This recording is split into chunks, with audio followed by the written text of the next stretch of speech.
还知道闭手机呢。这2天咳嗽，这嗓子老难受了，喝点热乎的哈，吃点凉的都得劲儿。我准备给自己做一个银耳雪梨汤，煮的太慢了，我就用高压锅了一会儿。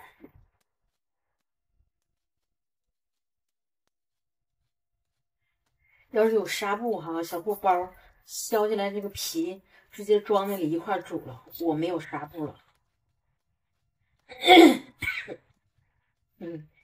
我这每天哈拿一干活，哎，手机往这一架，实时记录，跟你们唠会儿嗑，也不累，也挺解闷儿的。嘿嘿，我比起那些化了个淡妆，然后再躺床那儿，然后再演绎一下起床的那个，我觉得我那个更随心所欲一些。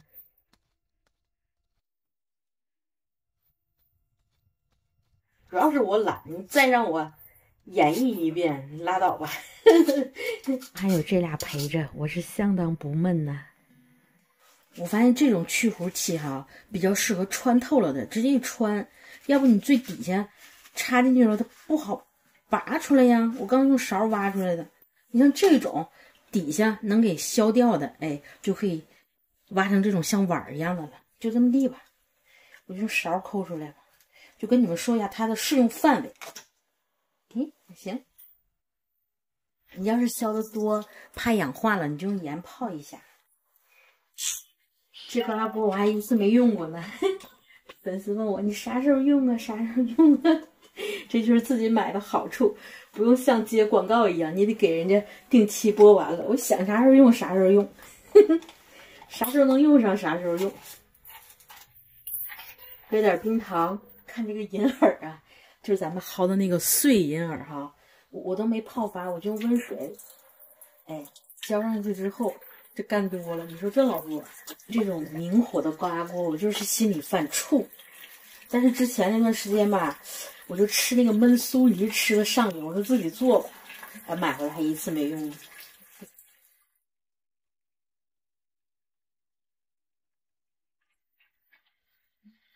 所以就特意买了一个德国进口的，我觉得能质量品质上能好一点。其实多数情况下，那种炸的我觉得都是人为操作不当造成的。这个气孔别堵，我觉得应该没啥问题。你得离开这儿喽，上你毛喽。乖乖，来，宝宝啊，哎，我特意买的这个哈，这个都是珐琅釉的。我这珐琅用起来它最有感觉，最好刷。我又买了一包豆皮辣椒，湖南的，加点辣椒油。上一包我都吃完了，我们家做几次辣子鸡就吃完了。它唯一要是切成段就好了，就不用每次都剪了。你看啊，同一个辣椒就能做出来辣度不相同，就是这个炸辣椒油哈。如果你油特别多，就是把辣椒油热一点，一次性的把辣椒全浸上了，那辣椒就是酥的，就是不辣的。反而你辣椒多，然后那个油特别少，然后辣椒就是巨呛的。有的时候哈，真的不纯属看辣椒，你知道还看人做的手法。你像有时候我吃辣椒油哈，就杨哥给我炸嘛，他就问我你今天想吃辣一点的还是想吃酥一点的呀？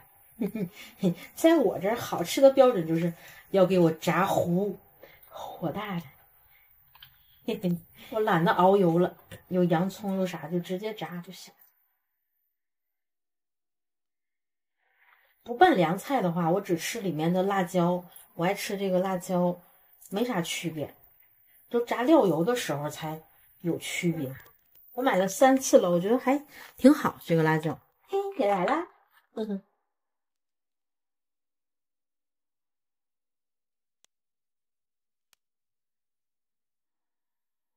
放好多好多熟芝麻。我准备一根大葱。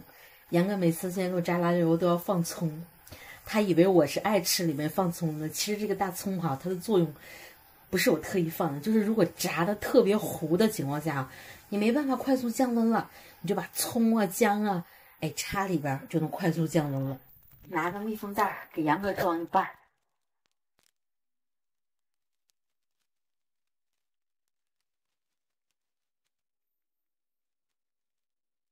它开始上气儿了，我就有点紧张了。这个15分钟吧。我煮的那个银耳雪梨汤2个梨蛋，1人1个啊。我已经调成最小火了。我给你们讲讲我为啥那么怕明火高压锅了哈。就我初中有一个语文老师，他亲戚呢送他一个猪肘子，完他就用高压锅煮猪肘子，然后那猪肘子煮的那叫一个烂乎啊，然后那个皮就糊到那个油气口那儿了，然后锅砰爆了，崩到棚顶上去了。好巧不巧呢，崩棚顶上又从棚顶上弹下来了，正好落他胳膊上。然后他就胳膊烫了，满胳膊大泡。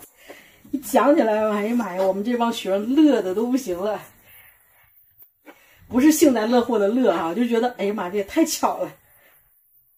所以自此我就怕，你知道吧？特别怕用明火的高压锅。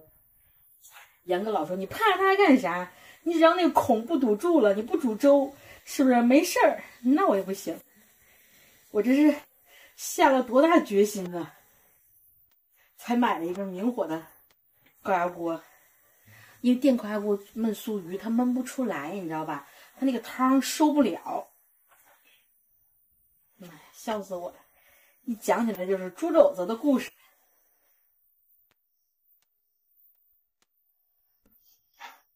杨哥上楼做饭去了，我准备点水果，带上我的甜品上去就行了。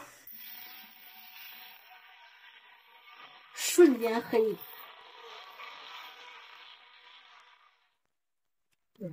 别人觉得糊的，哎，我觉得刚刚好哎，就爱吃这种，直接吃，就米饭吃，撒点盐，把面膜给罩上，就这么一拉扯啊，就粘的可严了。杨哥都叫我俩准备了，我用凉水浇一下，这给我吓的。差不多了吧？啊！哎呀，真的开了！安全着陆，我还得放个枸杞呢，枸杞不能先放，要会酸。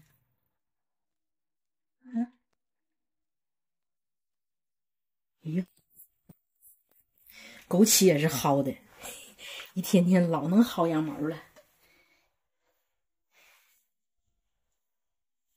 我再换一个锅盖再煮一下，哎，挺黏糊哎。这个普通锅盖，我再把那枸杞煮一下。准备上去了啊，尝尝。哎呀，刚好，一点都不甜。算了，甭煮了，着急吃饭。哎，他又给我打电话了，来，喂，马上，我给你盛一个冰糖雪梨的上去啊。好，拜拜。我就说吧，他要催了，来一个。吃饭不积极，思想有问题。这玩意儿好端，哇，真黏糊哎！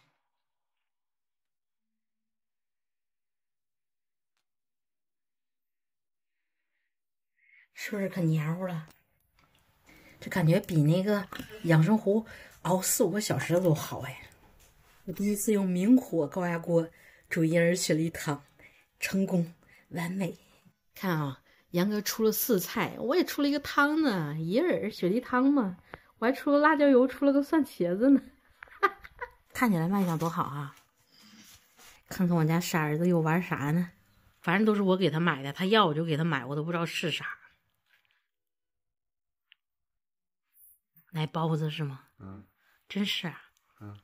吃完饭了，看看杨哥这个下缸，你看他那个小鱼下小鱼了，多好玩。